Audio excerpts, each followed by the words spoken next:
It began with a whisper from the system. A number that didn't belong to me. $90,000, printed beside my name like a curse carved into a ledger I never signed. Most people panic when they see debt. I didn't. I've spent years tracing financial shadows, decoding how greed hides behind signatures and smiles. But this time, the shadow had my last name, and my sister's handwriting. There's something sacred about trust between siblings. It's supposed to be the one thing untouched by contracts or currency. But in the world I've lived in, I've seen how even blood can be collateral. When I opened the file and saw her name intertwined with mine, I didn't feel rage first. I felt the quiet precision of a case unfolding. The same instinct I used to hunt corporate fraudsters now turned inward, toward my own bloodline. I didn't rush to confront her. No, I watched.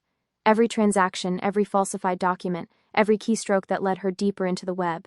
Because you see, financial crimes aren't about money, they're about control. Whoever controls the narrative of debt controls the soul of the accused. She thought she could wear my identity like a costume. But I built my life dismantling such disguises. She had no idea she'd stepped into a world where truth has documentation. And documentation doesn't lie. At night I replayed our childhood. The promises, the laughter, the subtle envy in her eyes whenever I succeeded. Maybe this was always coming.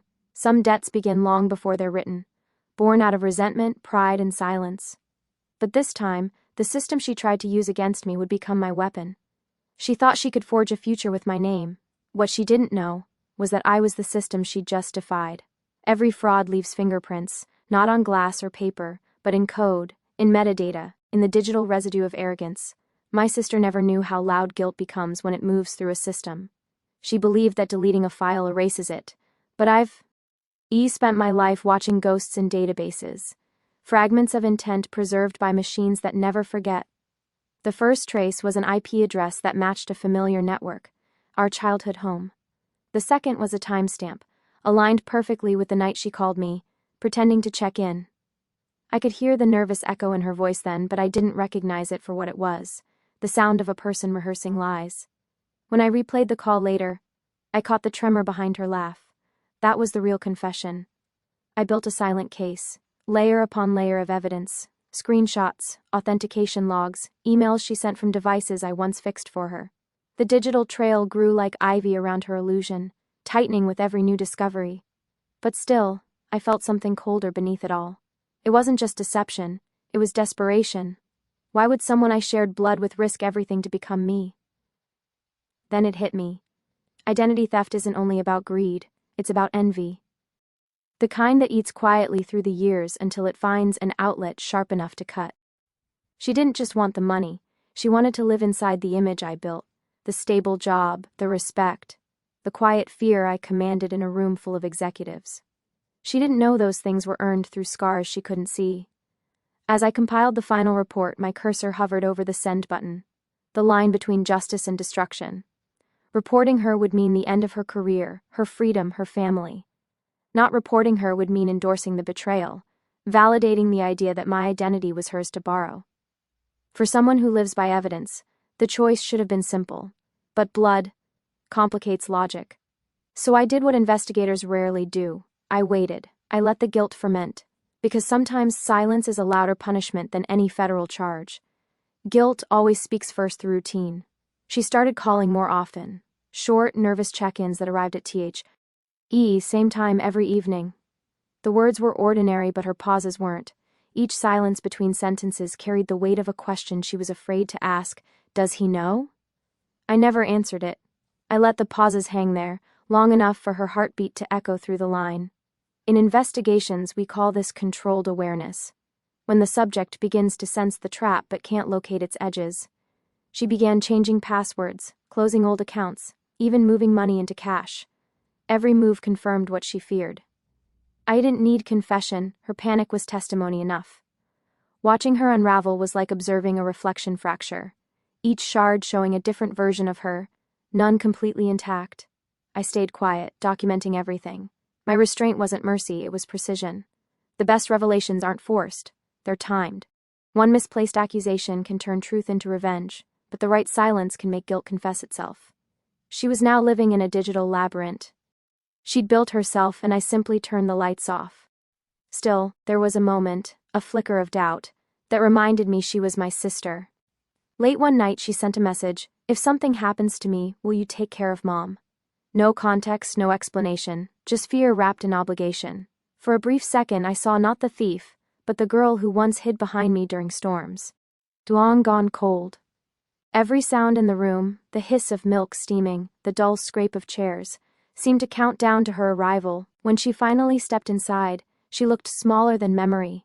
No makeup, no armor, just exhaustion written beneath her eyes. For a moment neither of us moved. Then she crossed the floor, sat down, and the space between us filled with the quiet that comes after a storm, when all that's left is debris. I didn't accuse her. I didn't have to. The folder spoke louder than anger ever could. I turned it toward her, pages of statements and signatures reflected in the glass of her trembling hands. "You know what this means," I said softly. She nodded and the first tear fell, not for the money but for the lie that had finally found daylight. Her voice cracked as she explained. The debts, the fear, the mistake that spiraled until she couldn't stop it. She had planned to fix it before I noticed. She thought she could erase the trail, buy herself time, maybe pay it back. But time doesn't erase, it records. And forgiveness, like any audit, begins with admission. "I didn't want you to hate me," she whispered. I looked at her for a long moment. "I don't," I said. "But I can't protect you from what's real." The air between us shifted. There was no victory here, only gravity. The understanding that truth carries its own sentence. She signed the papers that would start the legal process, and when she handed the pen back, her hands were steady. Maybe for the first time in years. Outside, the rain had eased. The streetlights flickered against puddles that mirrored the gray sky. I walked away not as an investigator or a brother, but as someone who finally understood that justice isn't about punishment. It's about setting the record straight, even when it hurts both sides of the story. Days passed like pages turning in a report I didn't remember writing. Once the paperwork was filed, the case left my hands and entered the slow machinery of prose. Door. That should have been a relief, yet the quiet felt heavier than the noise had been. Without the chase, there was only space, wide, still, echoing with the things we hadn't said. At work, I caught my reflection in the elevator's chrome walls and saw the fatigue I'd spent years ignoring. Colleagues nodded with the detached sympathy reserved for professionals who've endured a personal matter. I answered their questions with half-truths. How could I explain that justice, when it comes close to home, feels less like triumph and more like surgery performed without anesthesia? My sister entered counseling as part of her agreement with investigators. She sent updates through our mother, short notes, polite, factual. I read them all. Each one was a small ledger entry in the long process of restoration. There were no apologies, but there was effort, and sometimes that's the first honest payment a person can make. One evening, months later, I walked past that same cafe. The window was still fogged, the same light humming over the same counter. I realized I could finally look inside without feeling the sting of memory. The scene had moved on. Life has a way of balancing its accounts quietly, not through grand resolutions but through the steady rhythm of ordinary days. I stopped at the curb, breathing in the city's wet asphalt smell, and felt something I hadn't felt in years: release. Forgiveness, I learned, isn't a verdict. It's a decision to stop carrying evidence once the truth has done its work. And in that moment, under the streetlight's pale glow, I finally set the file down. Inside me this time, where it belonged. Time has a way of auditing us long after the files are closed. Months later, I found myself standing in front of a group of trainees, young analysts learning how to trace fraud through patterns of behavior and data. They were bright, impatient, eager to chase numbers the way hunters chase footprints. I recognized the look. I once had it too. I began wit. A question I'd never asked in class before. What's the difference between a criminal and a person who's made a desperate choice? The room went still. They expected definitions, statutes, case codes, but I gave them silence instead, the kind that invites thought. Our job, I said finally, isn't to judge, it's to reveal. The system delivers the verdict, we deliver the truth, and sometimes the truth doesn't look like you expect. As I spoke, I saw my sister's face in the margins of every slide, her fear, her shame, the moment she signed her name beneath mine. The story had turned into instruction, its edges softened by time. I didn't hide what happened, I used it. The trainees listened differently when they realized that corruption doesn't live only in boardrooms or back alleys. it can live in families too, in the places where love and survival get tangled. After class, one student lingered. "Would you ever trust her again?" he asked. I thought about it before answering. "Trust," I said, "isn't something you give back. It's something you rebuild, one honest act at a time." That evening, as I filed the training notes, I understood that my career had shifted. The investigation had ended, but the lesson hadn't. Every spreadsheet, every audit, every conversation about accountability carried a trace of that story. It had stopped being a wound. It had become a compass. The message arrived on an ordinary afternoon, a short line of text that simply read, "Would you meet for coffee?" For a moment I stared at the screen, uncertain whether to answer. Months had turned into years since our last real conversation, but time doesn't erase blood, it only softens its color. We met in the same cafe, though everything felt smaller now, the tables, the noise, even the distance between us. She looked different, older, steadier, carrying a calm that had taken its place where fear once lived. I noticed her hands first, no trembling this time, just stillness. Our talk was cautious at first, two strangers testing the ground beneath old memories. She told me about her counseling, her new job, the effort it took to rebuild credit and trust. I listened more than I spoke. There was nothing to interrogate, no evidence left to collect, only the quiet work of understanding. When she finally said, "I never expected you to forgive me," I shook my head. "Forgiveness isn't an event," I said. "It's a decision you have to renew every time the past tries to speak." She smiled faintly, the kind of smile that knows how fragile peace can be. We left the cafe together, walking down a street washed clean by morning rain. No grand reconciliation, no dramatic ending, just two people moving through the same world again, side by side, learning that repair doesn't mean forgetting. It means continuing. Later that evening, I wrote a note in my case journal. Some ledgers can't be balanced with numbers, and for the first time since the beginning, that truth felt enough. In the months that followed, I began to notice how easily the word justice appeared in reports, press releases, and training manuals. It was printed in bold letters, measured in fines and sentences, presented as something final. But living through it had taught me that justice rarely ends. It evolves. I returned to work with a slower rhythm. Each case file felt heavier now, not from paper but from implication.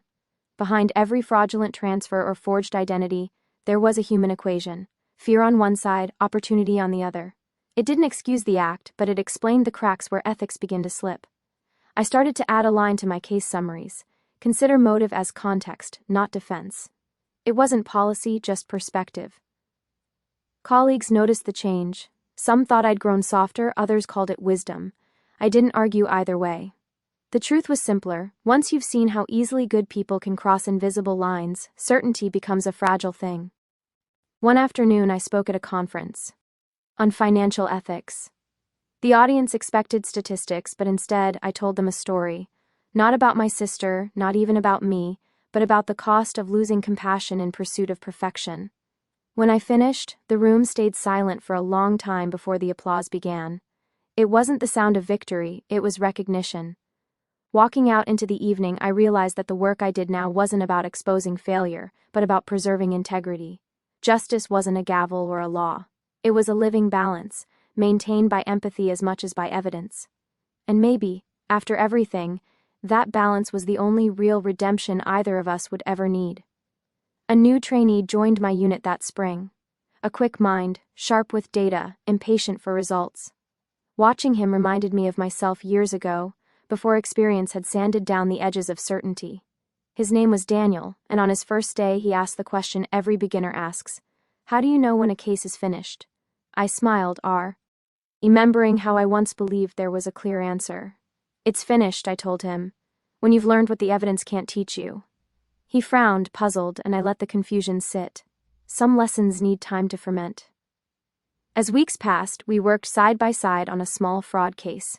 He was meticulous, tracing numbers until they confessed their pattern.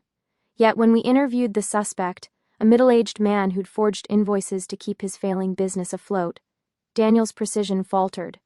He saw not a criminal, but a father terrified of losing everything. Later, he asked if empathy clouds judgment. "Empathy doesn't cloud it," I said. "It clarifies it. It reminds us that justice isn't about punishing weakness, it's about preventing harm." He wrote that down in his notes, though I suspected he wouldn't understand it until much later. That evening I stayed late reviewing our findings. The office was quiet, city lights flickering across the windows like distant signals. For first time I realized that mentoring wasn't about replication. It was about continuity. The knowledge I'd gained through pain was finding a cleaner vessel. Before leaving, I wrote one final line in the case summary: truth, when passed on with understanding, becomes protection, not punishment. Outside, the night air carried the sound of traffic and something else: possibility. The cycle had begun again, not with betrayal, but with trust restored in another form. Justice had found its witness in the next generation. I found the old folder one quiet Sunday morning while clearing my office. The paper had yellowed slightly at the edges, the way time leaves its watermark. For years I'd kept it on a lower shelf, neither hidden nor displayed, just waiting. I set it on the desk, opened it, and read the first page. The ink was still sharp, the facts still exact, but the emotion that once pulsed beneath them had gone still. Every line told a story I no longer needed to relive. The loan amount. The dates. The signatures that once felt like wounds. Now they were just data. Evidence of a life examined, not a life defined. I remembered how heavy this file once felt, how it had seemed to hold my entire identity. But now, holding it again, I realized the weight had never been in the paper. It had been in me. The clock ticked softly. Outside, the street below was waking. Bakers setting out trays, children running toward the park, the city stretching into another ordinary day. I took a pen and wrote one last note across the back page: case concluded, truth restored. Then I slipped the file into an archive box and sealed it with a single strip of tape. The sound was small but final, like the closing of a door that didn't need to be reopened. Standing by the window, I thought about everything the case had given me. Lessons written not in losses but in understanding. Forgiveness had not erased the past, it had redefined it. Justice had become less about correction and more about compassion. And peace, I realized, was simply the ability to look backward without the pull of gravity. As the sunlight reached the desk, I felt something ease inside me, something that had been waiting to exhale. I turned off the desk lamp, locked the office, and walked outside. The air smelled of bread and rain. Somewhere behind me, a closed file sat quietly in the dark, proof not of what was broken, but of what had finally been made whole. Years slip quietly when you stop measuring them by what you've lost. I've moved to a smaller office now, one with more light and fewer files. My work has turned toward teaching and consulting, helping organizations design systems that prevent the kinds of mistakes people once brought to my desk in panic. The young analysts still ask about the case that changed everything. I tell them it was never a case, only a lesson that arrived disguised as one. When I speak about accountability, I start with the same line: truth isn't something you find, it's me thing you build. I watch the words settle over the room, see people write them down, and wonder if they'll understand what they mean until experience translates them into their own language. Sometimes, on my way home, I pass the cafe where it all began. It hasn't changed much, the same faint hum of conversation, the same clock above the counter. I no longer go inside, I don't need to. The story that once anchored me there has already completed its circuit. My sister lives a few cities away now. We speak occasionally about simple things: weather, recipes, the kind of topics people use when peace no longer needs proof. I've learned that forgiveness isn't about forgetting, it's about integration. The past doesn't vanish, it becomes part of the foundation you stand on. Without it, there's no understanding. With it, there's no collapse. At night, before I close my notebooks, I sometimes glance at the blank page waiting for tomorrow's notes. The emptiness no longer feels like absence.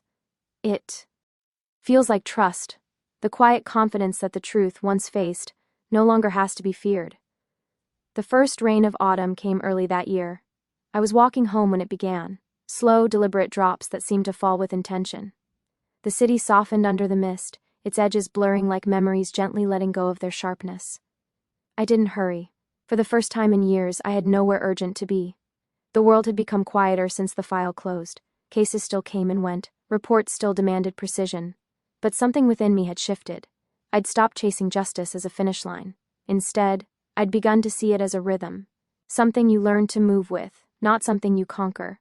That afternoon, as the rain deepened, I took shelter under the awning of a small bookstore. Through the window, I saw a familiar title: Ethics in Financial Investigation. The author's name on the cover was mine, printed cleanly, modestly beneath the title. I hadn't written it for R. Ents and consequence. I understood at last. Some stories don't end with revenge or closure. They end with balance. And that, perhaps, is the purest form of justice there is.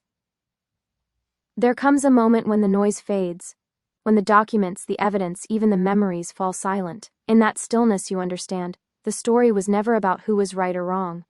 It was about what truth costs, and what peace returns in exchange. I used to believe closure was something you found at the end of the road. Now I know. It's something you carry quietly inside you every time you choose understanding over anger. The city sleeps, the rain dries, and the last light folds across the glass like forgiveness itself. Weightless, patient, real. And as the world moves forward, so do I. Not as a victim, not as a witness, but as someone who finally learned that even broken trust can teach you how to stay whole.